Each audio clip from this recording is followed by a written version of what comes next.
Assalamualaikum warahmatullahi wabarakatuh. Izin memperkenalkan diri, nama Resya Sinta Utami, NPM 2019 464050009. Di sini saya akan mempresentasikan administrasi dalam kepramukaan atau GUDEP. Baiklah, gugus depan atau GUDEP adalah kesatuan organik dalam gerakan pramuka yang merupakan wadah untuk menghimpun anggota gerakan pramuka sebagai peserta didik pembina pramuka dan majelis pembimbing gugus depan. Gugus depan lengkap terdiri atas yang pertama, 1. Perindukan siaga berusia 7-10 tahun. Yang kedua, 1 pasukan pramuka penggalang berusia 11-15 tahun. Yang ketiga, 1 ambalan pramuka penegak berusia 16-20 tahun. Dan yang keempat, 1 rancana pramuka pandega berusia 21-25 tahun. Administrasi dalam arti luas adalah semua pekerjaan, kegiatan, dan usaha-usaha pembinaan di dalam organisasi gerakan pramuka. Administrasi dalam arti terbatas atau sempit ialah meliputi penataan dan penertiban secara tertulis dan ketentuan, yaitu kegiatan-kegiatan yang disebut tata usaha dalam gugus depan gerakan pramuka. GUDEP sebagai pusat gerak dan wadah pembinaan pramuka perlu adanya dukungan administrasi secara tertib, namun sederhana. Administrasi gugus depan atau GUDEP adalah semua perencanaan, kegiatan dan tata cara tulis-menulis dalam lingkungan gugus depan atau GUDEP.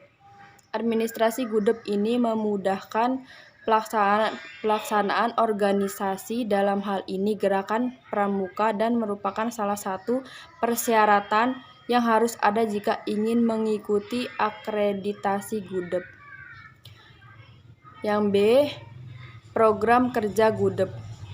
Dalam melaksanakan kegiatan kepramukaan di pangkalan, baik itu pada gugus depan SD, SMP ataupun SMA, ataupun di perguruan tinggi, maka diperlukan pembuatan program kegiatan untuk peserta didiknya, serta kelengkapan administrasi dalam gugus depan. Kegiatan adalah merupakan proses memperkenalkan, memahamkan, menumbuhkan, membimbing, dan mengembangkan kepribadian, pengetahuan, dan keterampilan dalam mencapai tujuan, sehingga diharapkan akan terbentuk manusia yang kreatif, inovatif, dan mandiri. Program kerja disusun dan ditetapkan sebagai pedoman dalam menentukan arah dan kebijakan, pelaksanaan kegiatan dan latihan bagi pembina dan anggota gerakan pramuka di GUDEP. Yang pertama, program kerja tahunan merupakan rencana kegiatan yang menjadi dasar pelaksanaan kegiatan selama 1 tahun. Prota ini dijabarkan menjadi 3 tahapan yang masing-masing berlaku selama 4 bulan. Pelaksanaannya dapat dilakukan menurut skala prioritas, mana yang perlu didahulukan sesuai dengan kondisi tadi dan lingkungannya. Yang kedua, program kerja mingguan. Memuat runtunan kegiatan yang akan dilaksanakan pada waktu latihan rutin. Yang C, pembukuan. Yang pertama, buku catatan pribadi peserta didik. Buku tersebut dipegang oleh ketua GUDEP dan harus selalu dimutakhirkan. Buku catatan pribadi berisi: yang pertama, nama lengkap, nama kecil atau nama panggilan. Yang kedua, tempat dan tanggal lahir. Yang ketiga, agama. Yang keempat, tanggal masuk menjadi anggota gerakan pramuka. Yang keempat, sifat baik yang perlu dikembangkan. Yang kelima, sifat baik yang Yang keenam, sifat kurang baik yang perlu dikurangi atau dihilangkan. Yang ketujuh, kepemimpinan yang pernah dialami atau diikuti. Yang kedelapan, peristiwa-peristiwa penting selama menjadi peserta didik. Atau sebutkan peristiwa penting, tanggal dan tempatnya. Misalnya dilantik menjadi siaga, siaga mula, bantu, tata, Garuda, naik golongan, penggalang, dilantik menjadi penggalang, ramu, rakit, terap, Garuda, dan seterusnya. Dan yang kesembilan, observasi terhadap pribadi anggota atau kecerdasan gotong royong, disiplin, kegembiraan, suka menolong atau membantu, loyalitas, kejujuran, inisiatif, kepribadian atau mentalitas, kreativitas, pengabdian, dan sebagainya. Yang ke-10, kegiatan kepramukaan atau kegiatan lain yang pernah diikuti. Yang ke-11, penyakit atau gangguan kesehatan yang pernah dan atau diderita. Dan yang terakhir, yang ke-12, mutasi anggota dan sebagainya. Yang kedua, buku registrasi peserta didik. Buku registrasi peserta didik berisi yang pertama, nama lengkap, jenis kelamin, atau putra atau putri. Yang kedua, tempat dan tanggal lahir. Yang ketiga, agama. Yang keempat, nama orang tua atau wali. Yang kelima, pekerjaan orang tua atau wali.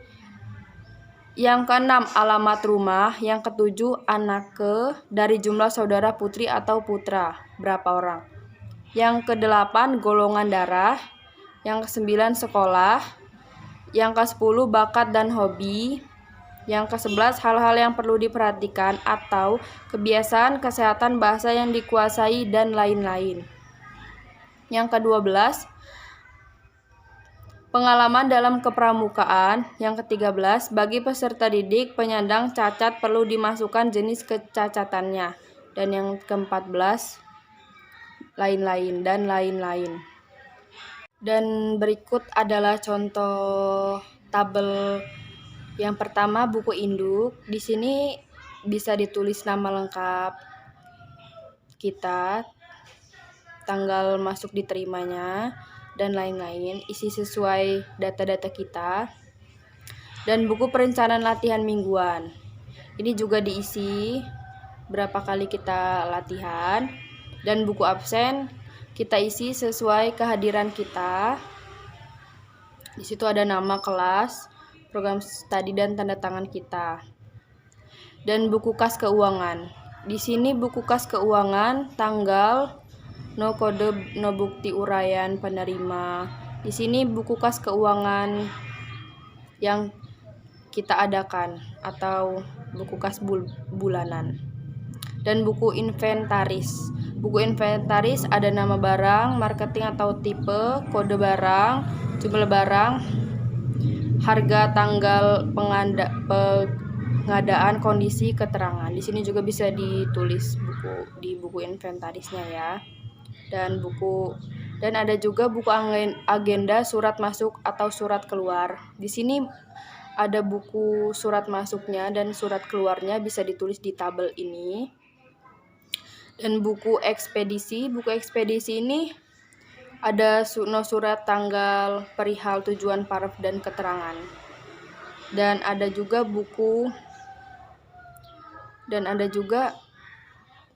buku catatan atau peristiwa penting. Bisa ditulis di sini catatan atau peristiwa penting yang kita alami. Dan yang terakhir, buku tamu. Di sini kita tulis hari atau tanggal, waktu, nama, jabatan, tujuan, dan tanda tangan.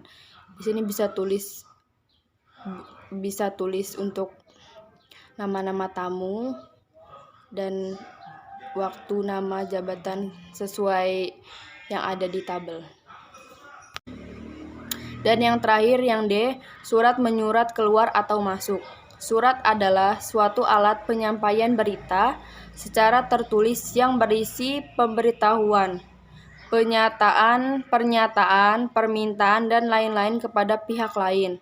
Surat menyurat adalah kegiatan pengadilan arus berita baik tertulis maupun lisan yang timbul dari adanya pencatatan, laporan, perencanaan atau program dan keputusan yang memungkinkan adanya permintaan, penjelasan, penambahan, kekurangan-kekurangan atau perubahan-perubahan.